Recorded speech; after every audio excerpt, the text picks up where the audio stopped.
Boa noite, Bruno Murilo do GE. É a quarta derrota seguida do Vasco e essa teve uma diferença das outras, que o Vasco foi dominado praticamente desde o primeiro minuto do jogo ali. Eu queria entender o que você trabalhou na data FIFA para ser diferente do que vinha sendo nessas últimas 3 partidas antes do jogo de hoje e que não foi mostrado em campo hoje, porque acabou que foram os mesmos erros ali praticamente do time e o time com bola também não evoluiu muito. Obrigado. Então, na data FIFA, a gente trabalhou tudo que dava para trabalhar. Então, vou te falar, a gente trabalhou saída de bola, a gente trabalhou construção de linha média, para jogar no time de defesa mais baixa, marcar em bloco alto, bloco médio, bloco baixo. O que aconteceu hoje é que a gente teve muito erro técnico e a gente perdeu muito duelo hoje, muita segunda bola. Isso determinou o resultado do jogo. Diniz, boa noite. Lineker Biondi, canal A Hora do Vasco.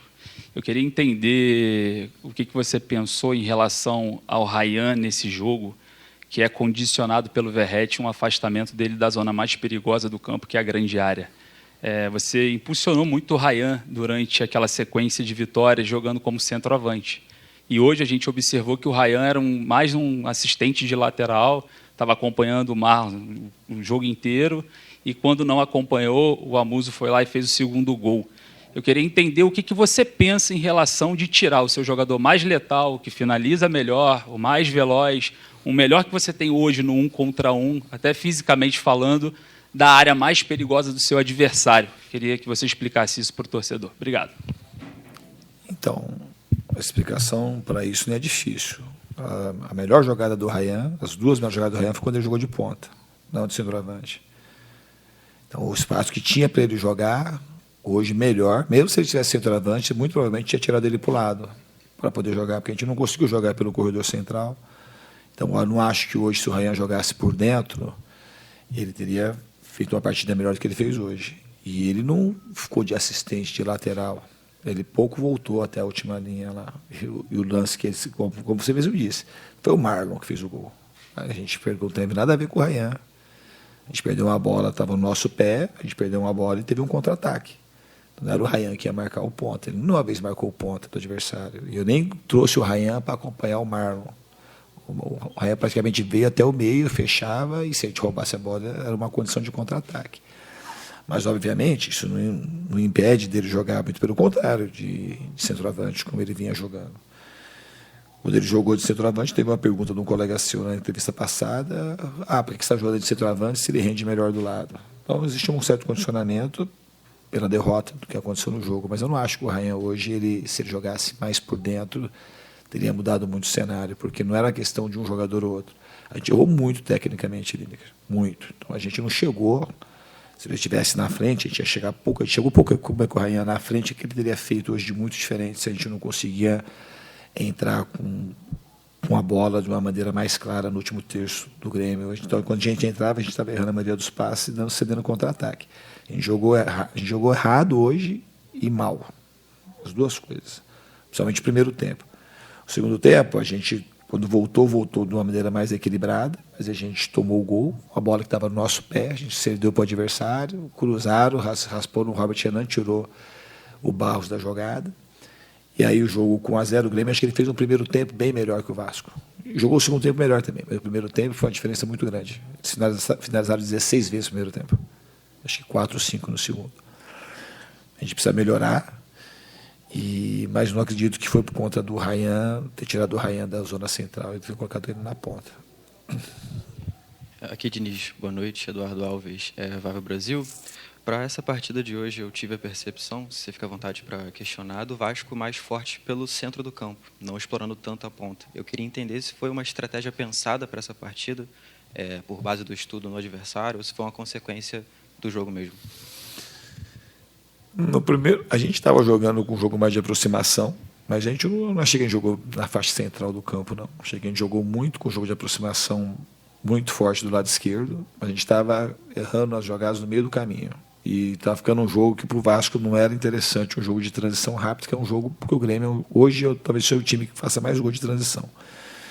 Então, a gente queria evitar as transições do Grêmio, mas a gente errou muito passe e perdeu muito a segunda bola também, que determinou a supremacia do Grêmio no jogo. Fernando, boa noite, professor. Boa noite, Diego Torbes, canal Diego Torbes aqui do Rio Grande do Sul. Professor, o senhor, algumas semanas atrás, deu uma entrevista falando sobre educação psicológica, educação num contexto geral no futebol. E eu queria levantar um tema, porque este ano falou-se muito da arbitragem brasileira, né? Se falou muito de profissionalização, dos erros, se bateu muito em questão da arbitragem. Será que não está na hora dos líderes, o senhor, Abel Ferreira e outros treinadores, que são os líderes das suas equipes, também educarem os seus jogadores para jogadas de simulação que a gente vê que ocorrem em alguns jogos? Muitas vezes nem tem uma batida de mão no rosto, o jogador se atira no chão. Não está na hora de ter uma conversa geral para ajudar nisso também? Porque a gente já vê que tem realmente precariedade na arbitragem, e aí tem um jogo em que tem algumas simulações, e aí, por exemplo, o senhor fica bravo na beirada do campo porque não conseguiu ver esse lance, a gente só vê na televisão depois. Não está na hora dessa reeducação de vocês, líderes, conversarem com os seus comandados? Nesse sentido, da educação que eu falei, é uma coisa muito mais profunda do que essa coisa específica que você está falando. Esse tipo de reeducação, acho, nos times que eu dirijo, tem muita pouca simulação, a gente retarda muito pouco o jogo. Hoje a gente perdeu o jogo e o Klaus fez uma partida com um critério igual para os dois lados. Não é que os árbitros vão ter critérios iguais, que o Klaus vai ser igual ao Wilton, que o Wilton vai ser igual a um outro. Não é isso. É que o árbitro, o mesmo árbitro, usa de critério diferente na mesma partida. E aí não tem como deixar de ter discordância e reclamação também. Então, assim, tem que ter uma preparação melhor dos árbitros, acho que tem que ter uma profissionalização, mas do aspecto de educação eu concordo que a gente tem que procurar reclamar menos. Eu procuro fazer isso. Às vezes eu me excedo, às vezes na arbitragem, mas na questão do jogo, de simulação, de não retardar o jogo, isso as equipes que eu dirijo, elas colaboram e bastante para que o jogo aconteça. Hoje a gente não fez cera em nenhum minuto, a gente estava jogando fora de casa, o Grêmio fazendo uma partida boa, em nenhum momento a gente fez cera. Mas a educação que eu falei recentemente é uma coisa que vai muito além disso que você está falando. Isso é uma coisa que todo mundo tem que participar, a mídia, todo mundo. Acho que a profissionalização e a gente conseguir, de fato, conter as reclamações. Mas o que eu vejo uma cobrança muito generalizada dos treinadores é que o árbitro mantenha um critério de arbitragem do começo ao final da partida. É isso que a gente cobra. Hoje a gente perdeu o jogo de 2-0 e a arbitragem foi muito boa. Não tem nada a falar da arbitragem. Professor, boa noite. Rafael de Quevedo, Rádio Real News. Queria falar com o senhor sobre a confiança, porque na última coletiva o senhor mencionou em recuperar a confiança do grupo, passou a data FIFA, mais uma derrota e a confiança também não foi recuperada. Eu queria entender do senhor como foi trabalhado a confiança e o anímico na parada FIFA e como trabalhar agora, né? Tem mais um jogo importante contra o Bahia e assim segue até o final da temporada. Não, a data FIFA não é uma... Quando tem data FIFA, a gente fica esperando o jogo acontecer, talvez o recorte vai ser que o Grêmio aproveitou bem a data FIFA, fez uma partida boa, e o Vasco aproveitou mal, fez uma partida ruim. E a gente aproveitou a data FIFA para estar em vários aspectos. Hoje o time, repito, a gente teve muito erro técnico, que não é costume do time, do erro de passes de curta distância. Inclusive o primeiro gol nasce de um passe fácil, que a gente gera uma transição, a gente acaba tomando o gol. E a gente perdeu muito duelo hoje. Duelo que não tem a ver com a data FIFA, tem a ver... No primeiro jogo que eu tive aqui contra o Fortaleza, a gente tinha entrado 2, 3 dias, a gente ganhou praticamente todos os duelos do jogo. Uma questão anímica de disposição para a gente poder conseguir ganhar essas disputas mais físicas, o time está mais perto e conseguir, de fato, ter um domínio nessas questões, que nessa questão, quando tem disputa, a gente não teve. O Grêmio hoje foi muito predominante nesse sentido. Boa noite, Diniz. Vitor Bassotto, da Rádio Antena Mix, aqui de Porto Alegre.